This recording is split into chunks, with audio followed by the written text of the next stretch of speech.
Saudara, sejak memuncaknya lonjakan COVID-19 di Jakarta, saya dan mungkin juga engkau rasakan, hampir setiap hari mendapat kabar si A positif, si B positif, serta masih banyak nama-nama lain yang kita kenal dikabarkan tengah berjuang melawan sakit.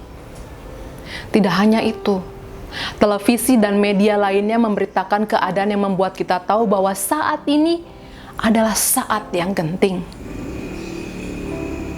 Oleh karena itu, ketika pemerintah memutuskan pemberlakuan PPKM darurat, secara logika kita semua dapat mengerti bahwa keputusan itu perlu dilakukan dalam situasi seperti ini.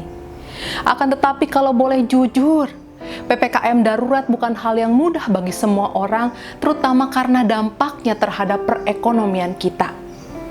Sehingga rasanya wajar jika saat ini ada banyak orang merasa seolah dikepung persoalan yang membuat hati resah dan serba salah. Saudaraku, perasaan resah dan serba salah saya juga tangkap dirasakan orang Israel dalam kisah di Keluaran 14. Saat itu mata mereka melihat laut Teberau di depan dan orang Mesir serta kereta Firaun mengejar di belakang. Maka wajar jika pada waktu itu mereka menyimpulkan there is no hope, tidak ada harapan. Akan tetapi saudaraku, benarkah memang tidak ada harapan? Sebuah kata bijak mengatakan, there's always hope because there's always God.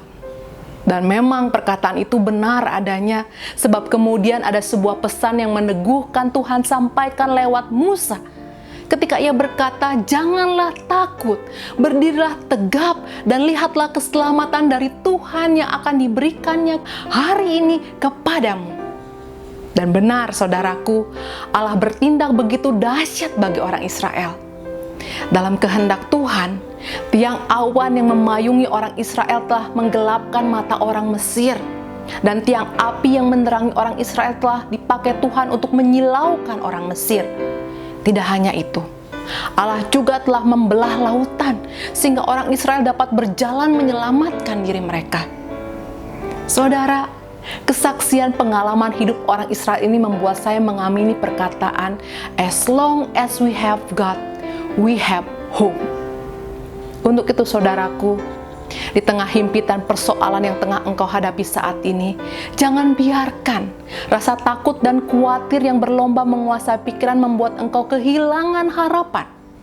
Tetapi sebaliknya, tetaplah kuat dan berdirilah tegap. Kuat karena Tuhan tidak pernah membiarkan engkau sendiri dalam perjuangan hidup ini. Engkau harus kuat karena Tuhan hadir dan berkarya lewat berbagai macam cara. Dan oleh karena semua pekerjaan Tuhan itu, biarlah engkau dan aku berdiri tegap dan melangkahkan kaki untuk menapaki hari. Dan kiranya di akhir perjuangan kita nanti, kita akan mengangkat nyanyian memuji Tuhan, sumber kekuatan dan pengharapan. Amin.